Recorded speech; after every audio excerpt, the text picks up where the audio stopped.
Judgement, বিচারের আংশিক পর্যায়ে হয়েছে, এখনও অনেক কিছু বাকি আছে এবং যে প্রশ্নগুলো বাড়ির লোক তার কলিগরা জনগণ করছে, যে অমীমাংসিত প্রশ্নগুলোকে মীমাংসিত করার দায়িত্ব তদন্তকারী সংস্থা এবং মহামান্য উচ্চতর আদালতের। দোষীরা কি সামনে আসবে সবাই?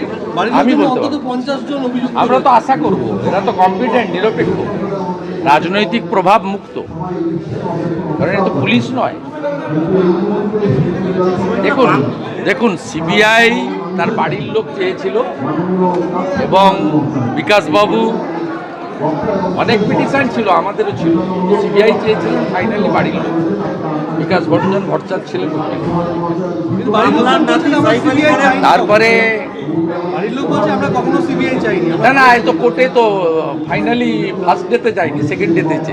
এবং আমি বলি সিবিআই ছিল বলে তো আজকে অভিজিৎ মণ্ডল বা সন্দীপ ঘোষরা যে 3 মাস জেল খেটেছেন বা তাদের বিরুদ্ধে যে চার্জশিট দেওয়ার অবকাশ আছে বা তদন্ত যে এখনও অসমাপ্ত, এটা তো সিবিআই হয়েছিল বলেই। তারা সিবিআই তদন্তে সন্তুষ্ট নয়, কেন, কি বলছে? এটা আমি বলতে পারি, এটা না আন্দোলন তো নিশ্চয়ই চাইছে। আমি পরিবারের সাথে আছি এবং পরিবারের হাইকোর্টে মামলা করেছিলেন, সেটা সুপ্রিম কোর্টে যেতে বলেছে, সুপ্রিম কোর্ট তারা গেছেন, সুপ্রিম কোর্ট উইল ডিসাইড। বাংলার নাতি সাইফ আলী খানের বাংলাদেশের ছুরি, বাংলার নাতি সাইফ আলী খানের রায় কি বলবেন? বাংলাদেশিদের পাঠিয়েছে কোন রাস্তা দিয়ে? পশ্চিমবঙ্গ দিয়ে। মমতা ব্যানার্জি গোটা ভারতবর্ষে জঙ্গি সাপ্লাই করার ঠিকা নিয়েছেন। 600 কিলোমিটার বেড়া দিতে বিএসএফকে জায়গা না দিয়ে আজকে তিনি এখান দিয়ে জঙ্গিদেরকে সাপ্লাই করছেন। গোটা ভারতবর্ষের নিরাপত্তা বিঘ্নিত হচ্ছে। সুপ্রিম কোর্ট এবং কেন্দ্রীয় সরকারকে বলবো, অবিলম্বে পশ্চিমবঙ্গের বর্ডার বাঁচান। এতে শুধু পশ্চিমবঙ্গ ক্ষতিগ্রস্ত হচ্ছে তা নয়, ভারতবর্ষ ক্ষতিগ্রস্ত হচ্ছে।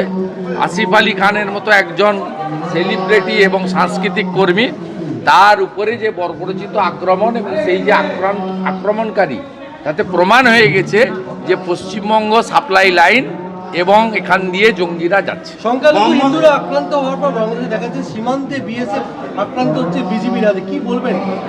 এটা ইউনূসের উস্কানি, উনি যুদ্ধ লাগাতে চান, কারণ উনি ইতিমধ্যে জনসমর্থন খুইয়েছেন, ভ্যাট চাপিয়েছেন, প্রত্যেক দিন মানুষ খুন হচ্ছে, বর্বরচিত ঘটনা হচ্ছে। আজকেও একটা পুলিশ মহিলা কর্মীর ঝুলন্ত লাশ থানার মধ্যে পাওয়া গেছে, হিন্দু। স্বাভাবিকভাবে এই ইউনূস যুদ্ধ লাগিয়ে রাষ্ট্রপ্রেমের জিগির তুলে টিকে থাকতে চাইছে, কিন্তু ভারতীয় বিএসএফ সংযমের পরিচয় দিচ্ছে, কারণ বাংলাদেশের সঙ্গে যুদ্ধ ভারতের কাছে তো কয়েকদিনের ব্যাপার নয়, কয়েক মিনিটেই ফয়সলা হয়ে যাবে। তা আমরা বড় ভাই হিসেবে চিমটি কাটছে, আঁচড় কাটছে, সহ্য করছি, বেড়া আমরা দেবই। পাবলিক রাস্তায় নেমেছে, কেন্দ্রীয় সরকার সাথে আছে বলেই তো কালকে হটিয়ে দিয়েছে ওদেরকে। পাবলিক সাপোর্ট করছে, কোচবিহারেই বলুন, জলপাইগুড়িতেই বলুন, মালদাতেই বলুন, সর্বত্র জনগণ এগিয়ে এসছে। ভারতীয় জনগণ ভারত মাতা কি জয় বলছে, জয় শ্রীরাম বলছে এবং কাঁটাতারের বেড়া দেওয়ার কাজে তারা হাত লাগছে। সীমান্তে শাসক দলের যারা মদতপুষ্ট চোরাকারবিরা, তাদের কিভাবে নিয়ন্ত্রণ করা সম্ভব? শাসক দলের মদতপুষ্ট যে সমস্ত চোরাকারবিরা আছে, তাদের কিভাবে চাইলে নিশ্চিতভাবে করা যায়।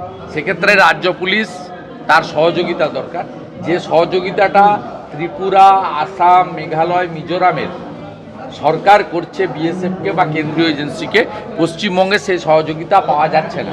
কারণ এরা রোহিঙ্গা মুসলমান, এদের জাল আধার কার্ড, ভোটার লিস্টে নাম তুলছে। আনসারুল বাংলার সাদ শেখ, তিনি দুবার তৃণমূলকে ভোট দিয়ে দিয়েছেন মুর্শিদাবাদে যে জঙ্গি ধরা পড়েছে।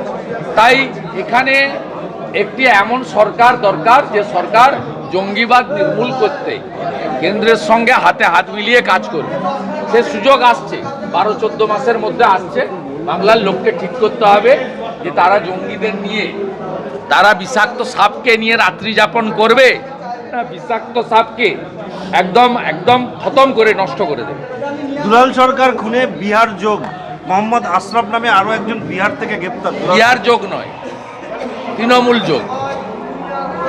নরেন তেওয়ারিকে আপনি খুনিদের বলছেন কেন?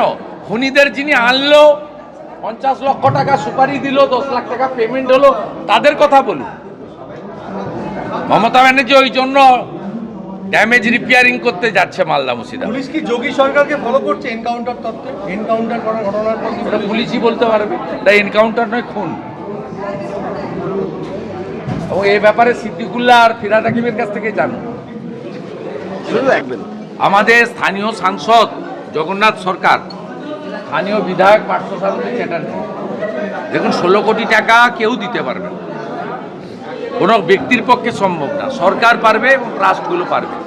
তারা ইতিমধ্যেই যেখানে যেখানে অর্থ সাহায্য দেয় তাদের সবাইকে লিখেছে, মুখ্যমন্ত্রী তহবিল, গভর্নর তহবিল, PM কেয়ার, এবং সাধারণ মানুষ, অনেক শিল্পীরাও এগিয়ে এসেছেন। আমি পার্থবাবুর মাধ্যমে খোঁজ নিয়েছি, আরও প্রায় 11-12টি ট্রাস্ট আছে। আমি ওদের ওই বাজেট কোটেশন চেয়েছি, পার্থবাবুকে কাল বলেছি, আমার সঙ্গে সরাসরি কথা হয়নি। আমিও তাদেরকে বিভিন্ন ট্রাস্টকে লিখব এবং আমরা প্রত্যেকেই যে যতটা পারবো তাদের পাশে থাকা উচিত। অনেকেই এগিয়ে এসছেন, বাকিদেরও এগিয়ে আসা উচিত এবং ওই ছোট ফুটফুটে শিশুটার প্রাণ যাতে রক্ষা পায় তার জন্য সকলকে চেষ্টা করতে হবে। আমাদের MP MLA-রা তারা যেখানে যেখানে লেখা রেকমেন্ড করার সব জায়গায় স্ট্রংলি রেকমেন্ড করেছেন, আমরা পার্শ্বও করছি। অন্য রাজনৈতিক দলগুলোকেও তো না, এটা তো রাজনীতির বিষয় না, এটা মানবিক বিষয়। সবাইকে এটা সকলের উচিত এগিয়ে আসা এবং আমি আসা উচিত এবং ওই ছোট ফুটফুটে শিশুটার প্রাণ যাতে রক্ষা পায় তার জন্য সকলকে চেষ্টা করতে হবে। আমাদের MP MLA-রা তারা যেখানে যেখানে লেখা রেকমেন্ড করার সব জায়গায় স্ট্রংলি রেকমেন্ড করেছেন, আমরা পার্শ্বও করছি। অন্য রাজনৈতিক দলগুলোকেও তো না, এটা তো রাজনীতির বিষয় না, এটা মানবিক বিষয়। সবাইকে এটা সকলের উচিত এগিয়ে আসা এবং আমি গতকালই MLA পার্থসারথী চ্যাটার্জিকে বলেছি ওনাদের বাড়ির কাগজপত্র যেগুলো PM কেয়ারকে লিখেছে দিতে আমাকে। আমি 11-12টা বড় ট্রাস্ট আছে যাদেরকে আমি লিখবো, বা আমাদের যারা ইন্ডাস্ট্রিয়ালিস্ট আছে তাদের যে সমস্ত ট্রাস্ট আছে টাটা থেকে শুরু করে তাদেরকেও আমি লিখবো এবং পরিবারকেও বলবো আবেদন করার জন্য, এবং আমরা সবাই মিলে করব, আপনারাও করুন। এটা কোনো রাজনীতির বিষয় নয়, যার হুঁশ আছে তার নাম মানুষ, অতএব মানুষ নামটাকে, তার সম্মান মর্যাদাটাকে রক্ষা করার জন্য এগিয়ে আসুন। আবারও বলছি, 16 কোটি টাকা কোনো একজন ব্যক্তি বা কোনো একটা কারোর পক্ষে বেয়ার করা সম্ভব না। সকলে যদি এগিয়ে আসেন, ভারতবর্ষে 140 কোটি লোক থাকে, 16 কোটি লোক যদি 1 টাকা করে দেয়, একদিনে 16 কোটি টাকা।